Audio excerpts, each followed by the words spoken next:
अस्सलाम वालेकुम। तो इस लेक्चर में हम लोग बात करेंगे व्हाट इज़ यूआई।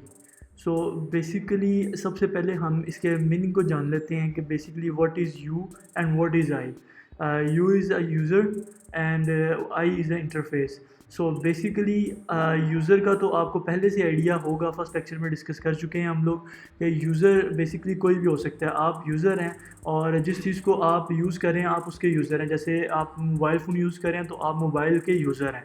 ठीक है? तो इस चीज़ को आपने देख लेना है और उसके बाद आपके पास नेक्स्ट चीज़ आती है इंटरफ़ेस।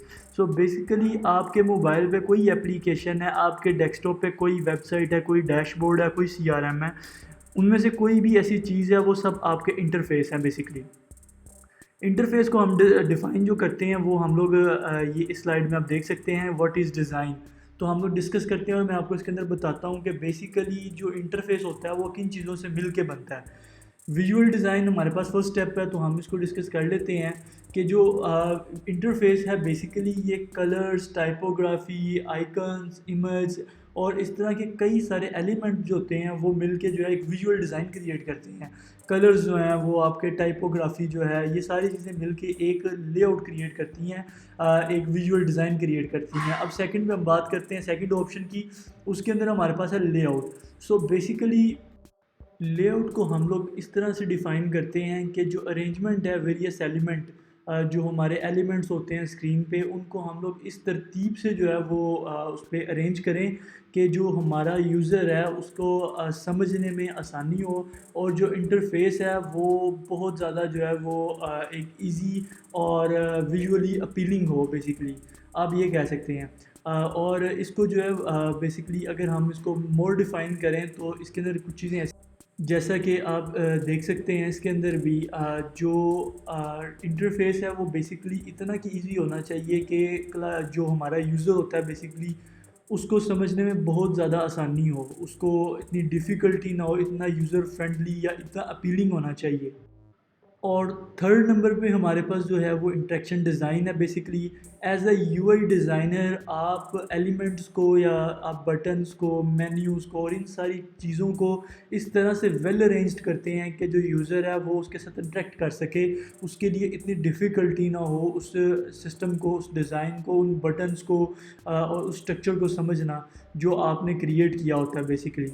और इसके बाद हम फोर्थ नंबर पे जो है वो रिस्पॉन्सिवनेस है कि जो डिज़ाइन है बेसिकली उसके साइज़ जो है वो काफ़ी यूज़र फ्रेंडली या आप कह सकते हैं रिस्पॉन्सिव होना चाहिए। वो अगर यूज़र डेस्कटॉप पे ओपन करना चाहे तो उसको वो डेस्कटॉप के मुताबिक उसको एडजस्ट करे, अगर वो मोबाइल पे ओपन करे तो वो मोबाइल के मुताबिक एडजस्ट करे और अगर वो टैबलेट के ऊपर ओपन करे तो वो टैबलेट पे खुद ब खुद एडजस्ट करे। बेसिकली रिस्पॉन्सिव डिज़ाइन, ये सारी चीज़ें हम डिटेल में डिस्कस करेंगे फर्दर जब हम इसको स्टार्ट करेंगे प्रॉपर प्रैक्टिकली।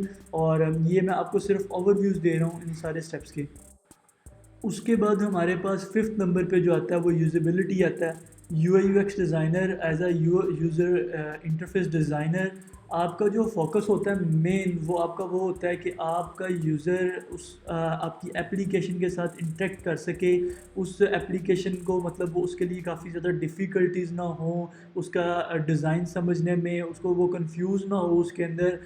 कोई भी टास्क है जैसे अगर उसने होम पेज ओपन करना है तो वो इजीली उसको परफॉर्म कर सके, अगर उसने सेटिंग पेज ओपन करना है तो वो सेटिंग पेज को इजीली ओपन कर सके, उसको इतनी ज़्यादा डिफ़िकल्टीज ना आए कोई भी बटन को क्लिक करने में। अगर आप पॉसिबिलिटी होती है, मोस्टली एप्लीकेशन में हम देखते हैं कि डिज़ाइन जो है वो इस तरह से बना दिया जाता है, इसका फ़ॉन्ट बहुत ज़्यादा छोटा होता है या फिर बहुत ज़्यादा आप कह लें कि बड़ा होता है, तो वो अगर बटन हो तो वो बहुत ज़्यादा छोटा होगा तो उसको क्लिक करने में बहुत डिफ़िकल्टी होगी। और इस तरह की काफ़ी सारी चीज़ें जो है उनको नज़र नहीं में नहीं रखा जाता, तो वो काफ़ी ज़्यादा डिफ़िकल्टीज़ क्रिएट करती है। तो इसलिए आपने as a user interface designer आपने उसकी जो चीज़ें हैं, लेआउट है, टाइपोग्राफी है, उसके कलर स्कीम्स हैं, वो सारी चीज़ें इस तरह से रखनी हैं कि एक यूज़र ईज़िली उसको समझ सके और उसको यूज़ कर सके। और उसके बाद हमारे पास जो ऑप्शन आता है बेसिकली वो 6 नंबर पे है कंसिस्टेंसी। सो बेसिकली मोस्टली इस तरह से होता है कि डिज़ाइन जो है वो जब यूज़र यूआई डिज़ाइनर स्टार्ट करते हैं तो स्टार्ट में कुछ और होता है, नेक्स्ट स्क्रीन पे कुछ और हो जाता है। थर्ड स्क्रीन बिल्कुल ही डिफरेंट हो जाती है। तो ये चीज़ हमें देखनी पड़ती है कि हम कोई भी डिज़ाइन बना रहे हैं वो कंसिस्टेंट हो। बेसिकली अगर तो फर्स्ट स्क्रीन सेम है तो थर्ड स्क्रीन ये तक सेम होना चाहिए। अगर 100 स्क्रीन है तो 100 स्क्रीन तक आपको फ्लो सेम लगना चाहिए। आप वो सारी एप्लीकेशन इतनी स्मूथ हो कि एक यूज़र को ये ना लगे कि फर्स्ट पेज पे मैं कोई और एप्लीकेशन यूज़ कर रहा था, थर्ड पे मैं कोई और कर रहा हूँ और 100 में मैं बिल्कुल डिफरेंट एप्लीकेशन पे चला गया हूँ। तो इसलिए आपने उसकी कंसिस्टेंसी जो है वो मेंटेन करनी होती है, ठीक है। और उसके बाद हमारे पास 7 नंबर पे जो आता है वो एक्सेसिबिलिटी आता है बेसिकली। तो इसके अंदर हमारे पास जो चीज़ें मेन आती हैं वो आती हैं बटन्स, मेन्यूज़, फॉर्म और कुछ और अदर जो है वो कंपोनेंट्स आते हैं। तो बेसिकली हम इसको जो डिफ़ाइन करते हैं वो कुछ इस तरह से करते हैं कि यूज़र जब इसको यूज़ करे तो उसको कोई इतनी ज़्यादा एफ़र्ट्स ना लगानी पड़े समझने में, उसके स्ट्रक्चर को, उसके मेन्यूज़ को, उसके फॉर्म्स को और उसके कंपोनेंट्स को समझने में इतनी ज़्यादा डिफ़िकल्टीज़ ना हो कि उसको काफ़ी अपना टाइम स्पेंड करना पड़े और फिर जाके उसको इंटरफ़ेस समझ आए। तो ये हमें देखना लाज़मी है कि ये यूज़र की एक्सेस में हो प्रॉपर सिस्टम। अच्छा, और अब हम बात करते हैं इसकी कुछ एग्जांपल्स की कि हम लोग यूआई जो इंटरफ़ेस बनाते हैं, यूज़र इंटरफ़ेस, बेसिकली उसके अंदर हम क्या-क्या चीज़ बना सकते हैं ना। हम लोग mostly application, web app, dashboard, POS same like the UX जो हमने डिस्कस किया, ये सारे प्लेटफ़ॉर्म या ये सारे डिज़ाइंस हम लोग क्रिएट कर सकते हैं। मेरे पास कुछ इनकी एग्जांपल्स हैं, मैं आपके साथ वो सारी स्टेप बाय स्टेप शेयर करता हूँ। तो फर्स्ट स्टेप पे हमारे पास है एप्लीकेशन। उसके बाद हमारे पास आती है वेब ऐप, ये आप इंटरफेस देख सकते हैं। फिर हमारे पास डैशबोर्ड आता है इसी तरह। फिर ये पीओएस सिस्टम है, पॉइंट ऑफ सेल्स। फिर स्मार्ट वॉचेस के इंटरफेस इस तरह बनते हैं। और उसके बाद वीआर के इंटरफेसेस ऐसे होते हैं। एक्सआर के इंटरफेस ऐसा होता है 3D में। और उसके बाद हमारे पास एआर होता है और एआर का इंटरफेस सेम ऐसा होता है। फिर हमारे पास वेबसाइट आ जाती है, वेबसाइट के स्ट्रक्चर। फिर सीआरएम के डिज़ाइन ऐसे बनते हैं। तो ये सब जितने भी इंटरफेस आपके सामने मैंने शो किए हैं ये हम लोग फ्यूचर में बनाएंगे।